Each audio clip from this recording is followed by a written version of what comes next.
that we don't often think about. And so I kind of feel that way that I don't know if there's something there that attracts me to that. I also just think it's cool that it had no score. That's probably what I'm like most attracted to, that they brought out all of this emotion and you're on the edge of your seat the whole time and there's no score. I just think that's pretty brilliant. It's remarkable. Yeah. Well, you just gave me a picture of maybe why the chase is so important to you. And it might just be spiritual in all of this, that your picture of Christ is like all these people who are pursuing. Is that, when you look at your top 10, if you were to put Jesus in all these people who are pursuing, would that feel right? Would it feel right to be, for God to be Sean. like... He's the... Would it feel right for him to be Tom Hanks' character, or is that... I think so. Yeah. Because, I love that Tom Hanks, there wasn't even... he could have had way more, gotcha. Yeah. And he didn't, even I think that scene around Christmas where he answers the phone and he's like, yeah, let's talk, I get it, you're lonely, and I figured you out now, and I just want to connect with you. I'm not even trying to... That's good. I am trying to lock you up, but they ended up not, I guess. They ended up giving him a job in the end, but, I guess Tom Cruise is that character a little bit in A Few Good Men. Yeah, the thing I saw with A Few Good Men, and it applied to a few of them, Born to Ultimatum is definitely that, is just this idea of taking down a corrupt system. That, ultimately, we were talking earlier about just the concept of truth. The most famous line is, you can't handle the truth. But, right. But the idea of really being after the truth, yeah. Jason Bourne is really after his identity and looking back at his past and trying to figure out who he is and figure out the truth of the matter. Is that kind of the cat or mouse thing of, it seems like the mouse is the whole idea of, how can I catch this thing to expose the truth?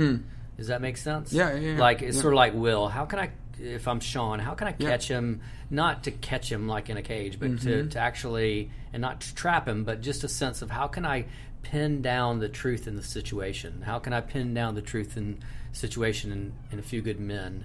How can Bourne pin down the truth in the situation who he is? And even I would say with Catch Me If You Can, how can I, really pin him down, because so that people know who I can expose who this guy is.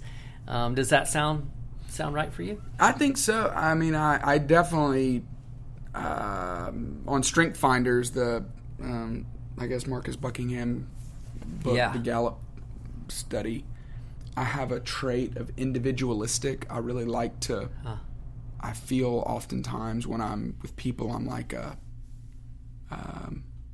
surgeon with a magnifying glass trying to figure out, honestly, it's very uncomfortable for me to be on this side of the interview. Yeah. Because I want to know all about Brian Coley. And tell me, I want to see your top 10. And I want to know, why are you the way you are? And there is something in me that drives me. So maybe that's the pursue thing. Yeah. Of I love the idea of somebody who doesn't really want to be known.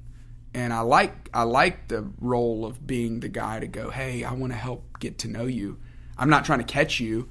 Right. I just want to expose you so you can know that it's okay to be you, and that's good. You're loved like you are, and you're better. You're stronger when you're known than when you are unknown. Even though we're all scared of being known. So that's really good. Yeah, I like it. That's really good. So, Raising Arizona, is there any kind of, when did you see it? And is there any kind of story about that? Nah, I think I saw it as a teenager. I think it just made me laugh so much. Right. And even, sometimes, Raising Arizona is this way. Definitely Bottle Rocket with Wes Anderson is this way. It's such interesting humor, I guess. Yeah. I hate saying intellectual humor because it feels like other humor is dumb, but because I like dumb humor too, or more slapstick, I guess. But it's not even gut busting humor; it's just quirky. It's quirky, yeah. I like that.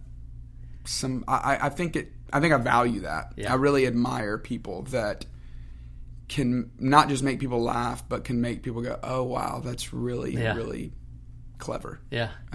I think that's what I liked about it. And same thing for Rushmore. Would you say that? Absolutely. Yeah. Yeah, absolutely. Yeah.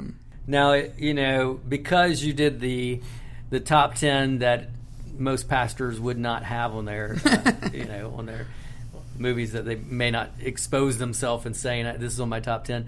Tell me how you see God showing up in these movies. I see it, but tell me how you see God in your movies. Like, where do you see him? Yeah, I guess it's the relationship part. I mean, you said it earlier that there is a relational theme to all of them. I love that about God. That I remember. I think the first time I felt it, I was probably 23, and I had lunch with a guy named Todd. That's a worship leader here, and he's still around. He's been around since the beginning, and he's just one of those guys that you can just tell, man, he really has a deep, intimate relationship with God. I get in his car to go to lunch, and it felt like he talked about God like God just got out of the car. Right. Like he just was sitting in the front seat. Yeah. And I just was so attracted to that. I've had a faith, but I don't want to just have a faith. I would like to have a relationship with God. I think that's it's really what I want for people. I mean, faith, I think, is what it's what spurs on the relationship clearly. But I think, and it's really what begins it. But I think the relationship is what's so much more attractive. So I guess that would be the theme, is this somebody that's pursuing somebody that's trying to stay hidden and just saying, "Hey, let's be friends." So you're more Will. I definitely feel more Sean, like Will. Yeah. And he's more Andy and you're more Red. Yes. He's more Tom Hanks and you're more Leo DiCaprio. That's right. And you're High. H.I.? H.I. That's right. Yeah. That's right. Yeah, I definitely feel that way. I don't have, I mean, I've never really had a season where I thought, "God, I'm looking for you and I can't find you." There are certainly times where God has not done what I wanted him to do. Yeah. But I have always felt like I could find him, or or even that he was there. I mean, I haven't really had a season where I feel betrayed or left by him. So you don't feel like you're having to be the pursuer of God, that he's constantly coming after you. And that's right. Yeah, that's catching you if he can. If he can. He can. You can. He can. Please. All right, last question, and that is, I asked this of everyone, so you're not being put on the spot. So now you're no longer the campus pastor here. Yep. And you have adopted a new career, which is that of a Chippendale dancer. And that is actually true. A significant career option for me. You've been thinking about it. Yeah, I could tell. So you have to choose your stage name based on one of the titles of your top 10 films. So we're going to announce you on the stage. Please welcome the artist. Brian, this is a brilliant question. Formerly known as Clay Scroggins, but now known to us in the Chippendale world as. I mean, is it obviously a sexual innuendo no matter what you choose? Because I would choose The Force Awakens if I had to. So. Man, drop the mic. Okay, I think we should land on that. I don't know. I was thinking No Country for Old Men, but hey, I'd take that too. That's pretty solid. No, that's probably my stage name. Sorry. Yeah, that's why I'm feeling that. That's a fantastic question. Yeah, thanks. Well, thanks for being here today. Thanks for absolutely. Thanks for doing this. Yeah, this is insightful and I love it. Helpful and super interesting for me. Cool. Thanks for joining us for Real Conversations. If you happen to be in the Atlanta area and would like to explore what your top 10 movies say about you, you can get real by going to realexperiences.com and book an experience. You can also follow us on Facebook and Twitter at Real by Art Within.